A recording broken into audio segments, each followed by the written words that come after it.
जी आप जी। आप काम क्या करते हैं? काम तो साहब। अच्छा अच्छा, आपका नंबर है बाबू जी। ठीक है, नमस्कार बाबू जी। नहीं नहीं, आप नमस्कार। काम क्या करते हैं? फिलहाल तो बाबू जी हम वैसे ही थोड़ा सा छोटा मोटा खेती वेती का काम है। खेती का और काम छोटा नहीं होता है, बड़ा होता है। अच्छा अच्छा। और कृषक जो है जी उन्हें फिर से अन्नदाता बनना होगा। जी अभी कृषक जो है वो कैंसर दाता बन गए हैं। जी हम सब लोगों ने अपने खेतों में केमिकल जी फर्टिलाइजर और पेस्टिसाइड डालकर मिट्टी जी के मित्रवत बैक्टीरियाज को मारकर हमारी मिट्टी कड़ी जी। हो गई है। और हम्म। हम अभी फर्टिलाइजर की स्ट्रेंथ पर जो है जो भी उपजा रहे हैं वो जी जो है उसने हमारी फूड चेन को विषाक्त कर दिया है। हमारे जी उपजाए हुए अन्न को और उसमें लगे हुए जो तना है वो भी जी विषाक्त हो गया है। जी यदि अब हमें जो है कैंसर का रोग होने के लिए और कुछ करने की जरूरत नहीं है। जो जी विषाक्त हमने अन्न पैदा किया है उसको खाने से हम सब लोगों को जी धीरे धीरे कैंसर हो जाए। तो जी हमारे माननीय किसान दाता अन्नदाता जी। कहलाएंगे या कैंसर दाता कहलाएंगे? कैंसर दादा कह रहे हैं। तो क्या आप अन्नदाता बने रहना चाहेंगे या कैंसर दाता बनना चाहेंगे? और देखो जी इसमें हम। पूरे इकोसिस्टम को बदलने के लिए अपने आप जी को और अपने बच्चों को अच्छा भारत देने के लिए यदि जी। आपको कोई सरल उपाय बताया जाए तो उसे करने के लिए आप कितने आतुर हैं? हम तो तैयार हैं जी, और आपका नंबर ये मुझे मिला था।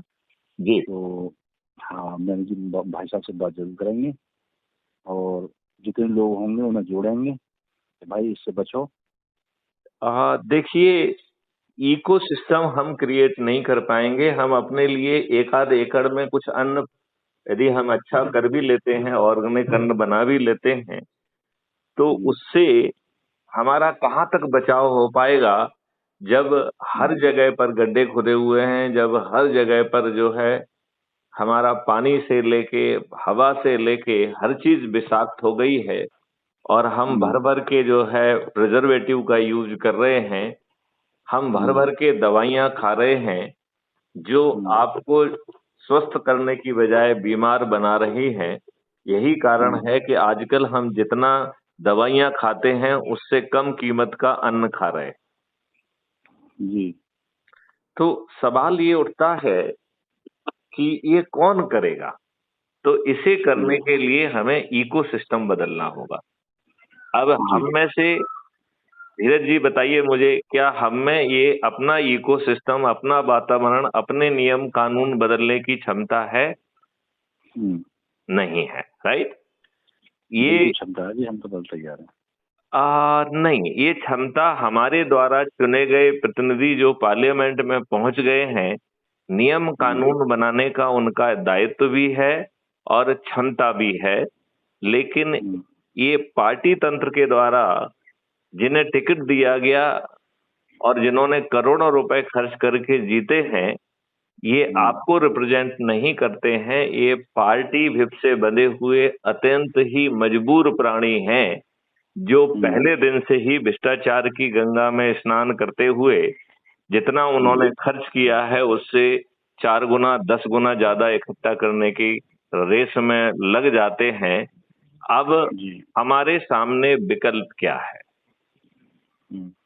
और वो विकल्प तभी खुलेगा जब हम हम्म। अपराध मुक्त भारत मिशन से जुड़कर अपने हम्म। से जुड़े 10 लोगों को 9 दिन तक जोड़ने का संकल्प और शपथ लेंगे। तो हम हम्म। 9वें दिन 100 करोड़ हो जाएंगे। कितने हो जाएंगे? सौ 100 करोड़। करोड़ और जब हम्म। ये 100 करोड़ लोग छत पे चढ़कर थाली बजाकर दीपक जलाकर हम्म। माननीय नरेंद्र मोदी जी से प्रार्थना करेंगे तो 240 सीट वाले माननीय नरेंद्र मोदी जी अपने आप को मजबूत महसूस करेंगे कि नहीं करेंगे? मजबूत। करेंगे।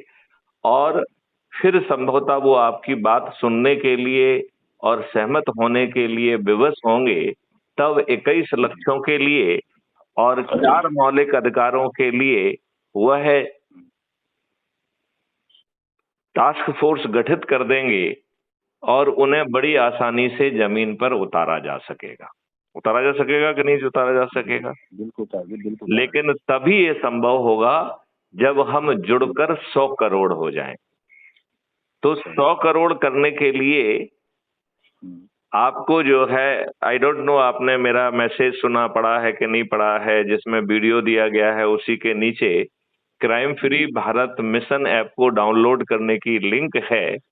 और यदि आप YouTube चैनल पर जाकर क्राइम फ्री भारत मिशन लिखेंगे या मुंह से बोलेंगे माइक्रोफोन में, तो आपको मेरी चैनल मिल जाएगी जिसमें 5800 से भी अधिक वीडियो हैं जो ये समझा रहे हैं कि आपको ये महापरिवर्तित भारत कैसे मिलेगा, जिसमें आपको रोजगार का फंडामेंटल राइट मिल जाएगा। ऐसे लोग जिनके पास ना शिक्षा है ना हुनर है, ऐसे लोगों को भी उनका पंजीयन होगा, उनकी क्षमता को आकलन होगा, उन्हें ट्रेनिंग दी जाएगी, उन्हें टूल्स दिए जाएंगे और उन टूल्स पर अभ्यास कराकर उन्हें टीम में गठित करते हुए उनके माध्यम से राष्ट्रीय संपदा का निर्माण किया जाएगा। और जितनी राष्ट्रीय संपदा का निर्माण होगा उतनी रेवेन्यू, उतनी भारत विकास निधि निर्मित हो जाएगी और एक भारत विकास निधि 1.1 रुपए के बराबर होगी। तो आप बताइए, क्या रोजगार का फंडामेंटल राइट देने के लिए, मौलिक अधिकार देने के लिए भारत सरकार को धन की आवश्यकता होगी या धन खुद पैदा हो जाएगा? धन खुद पैदा हो जाएगा। तो यदि धन पैदा हो रहा है और क्राइम फ्री भारत और करेंसी, पेपर करेंसी मुक्त भारत के माध्यम से भारत सरकार के पास 20 गुना ज्यादा पैसा पहुंच जाएगा और 5 साल के अंदर हम अपने देशवासियों को हर तरीके के टैक्स से मुक्त कर पाएंगे, क्योंकि भारत सरकार के पास 20 गुना ज्यादा पैसा होगा। तो अपने देशवासियों से टैक्स लेने की जरूरत है क्या?